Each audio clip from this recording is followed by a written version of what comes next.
सदन में बोलने एक बहुत जब नेता प्रतिपक्ष और सदन नेता खड़ा होता है तो सुनना चाहिए। चल अपनी बात मैं जरा आप लोगों को बताना चाहता हूं। अरे थोड़ा आप आनंदित भी होइए, चिंता मत कीजिए। अध्यक्ष महोदय, मैं माननीय विपक्ष के साथियों को कुछ बात बताना चाहता हूं। इनको बहुत आशाएं हैं हमसे भी, राज्य की जनता को तो आशा है और उनके अनुरूप हम काम भी कर रहे हैं, लेकिन इनकी जो आशाएं हैं और इनकी जो आकांक्षाएं हैं वो इतनी अधिक है कि इसको पूरा करते करते कितना जन्म लेना पड़ेगा इसका तो अंदाजा मैं नहीं कर सकता, लेकिन निश्चित रूप से राज्य की जनता को आश्वस्त करने में हम लोग सक्षम हैं। इनकी सहारे की आवश्यकता नहीं। और अभी विगत प्रकरण अभी 2-4 दिनों से जो यहाँ चल रहा है अध्यक्ष महोदय, हमें लगा कि अब ये हमारे जो विपक्ष के लोग हैं इनमें अब कुछ रस बचा नहीं है, सब खत्म हो गया, ऐसा मुझे गलतफहमी था। लेकिन कभी कभी ये अनेक तरीके के आड़ में छुप कर बैठे रहते हैं और अलग अलग सोर्स से अपने को जीवित रखते हैं। जैसे कुछ परजीवी लोग अपने आप को जिंदा रखने के लिए अलग अलग चारा और इनका इंतजाम करता है, उसी तरीके से आज छात्रों की आड़ में अपनी ताकत का इजहार कर रहे हैं। तो मुझे भी लग रहा है कि थोड़ा बहुत अब इनमें बचा हुआ है रस, वो भी अगले कुछ समय के बाद वो भी खत्म हो जाएगा। मैं सदन को आश्वस्त करता हूं।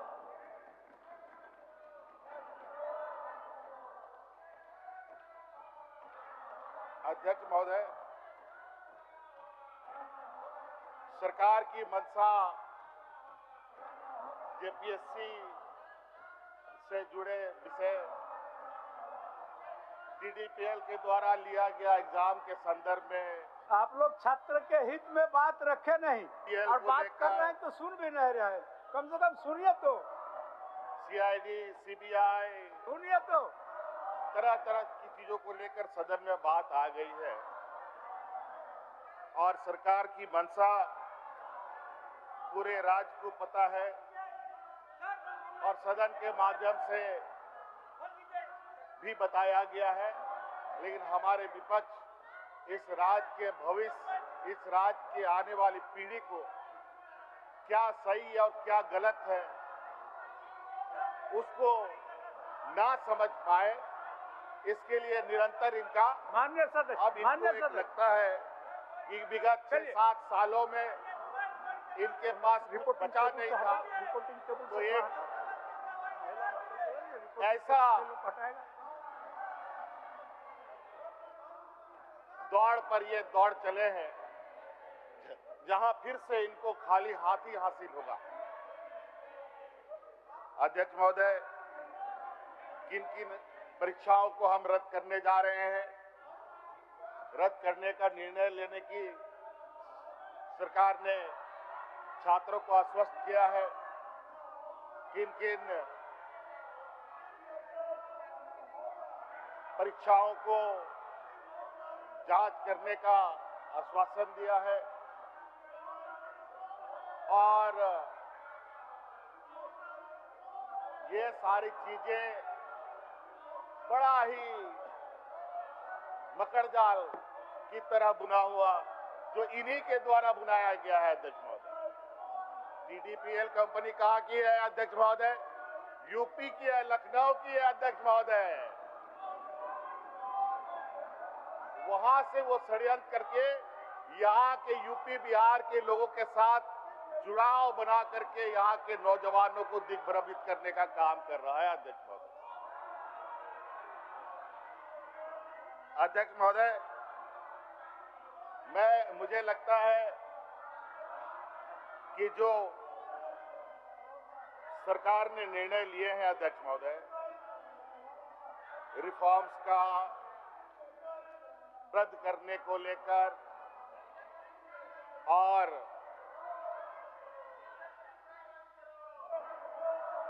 जांच को लेकर बिल्कुल सरकार की मंशा स्पष्ट है और सरकार निरंतर अपने कदम आगे बढ़ा भी रही है। हम आगे कामों को अंजाम तक ना पहुंचा पाए, इसके लिए इनका अपना जो विपक्षी ताकत है उसका दुरुपयोग करने में लगे हैं। लेकिन कोई चिंता नहीं, वो क्या कहावत है, वो हल्ला करते रहेंगे, हम अपना राह चलते रहेंगे। तो इसलिए अध्यक्ष महोदय, भैंस के सामने बीन बजाने से कोई फायदा नहीं, इसलिए हमें अपना काम करते जाना है अध्यक्ष महोदय। और कल जिस तरीके से सरकार और आंदोलनरत छात्रों के बीच में पूरा दिन भर का समय व्यतीत हुआ, आप लोग सदन में व्यवस्था कायम होने नहीं दीजिएगा, सदन की व्यवस्था को कायम करने नहीं दीजिएगा एकदम। रहा और प्रशासन का भी धैर्य का जो परिचय देश में दिया गया वो भी अभूतपूर्व है अध्यक्ष महोदय। जहां 12 महीना 144 लागू रहता हो, संवेदनशील स्थान माना जाता हो, चाहे लोकसभा हो, चाहे वो राज्यसभा हो, चाहे वो विधानसभा हो, चाहे वो विधान परिषद हो, उसके एक सीमित दायरे तक कोई नहीं आ सकता। लेकिन ये हमारे जो विपक्ष के लोग जो गेरुआ वस्त्र पहन करके ढोंग रच करके दुनिया को दिग्भ्रमित कर रहे हैं, अब छात्रों का भी चोला पहन करके झारखंड के छात्रों को गुमराह करने में लगे। लेकिन कोई बात नहीं, वो भी परत दर परत हम हटाते रहेंगे, ये हमारा संकल्प। और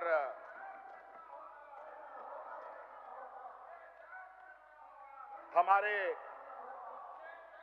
अध्यक्ष महोदय, हमारे साथ वो व्यवस्था नहीं है जिस व्यवस्था के बदौलत ये आज आसमान में उड़ रहे हैं, चाहे अलग अलग संवैधानिक संस्थाओं के माध्यम से, चाहे सीपी बाबू का पैसा तो ले लो, गोदी मीडिया के माध्यम से, चाहे अलग अलग चीजों के संस्थानों के दुरुपयोग करने के पैसा तो भेजा है देर मार्ग से। महोदय, मैं प्रस्ताव करता हूँ, पैसा तो ले लो। जी ने जो पैसा अध्यक्ष महोदय के अंदर दिखलाया है, ये संसदीय मान्यता के खिलाफ है। ये अध्यक्ष महोदय, ये सदन की गरिमा को किस तरीके से तार तार करते हैं चलिए अध्यक्ष महोदय, और ये लोकतंत्र बचाने की बात करते हैं। आज यही चलिए भारतीय जनता पार्टी और आरएसएस के ये नुमाइंदे आप लोगों का आजादी के आचरण 70 साल तक इन लोगों ने झंडा नहीं ढोया,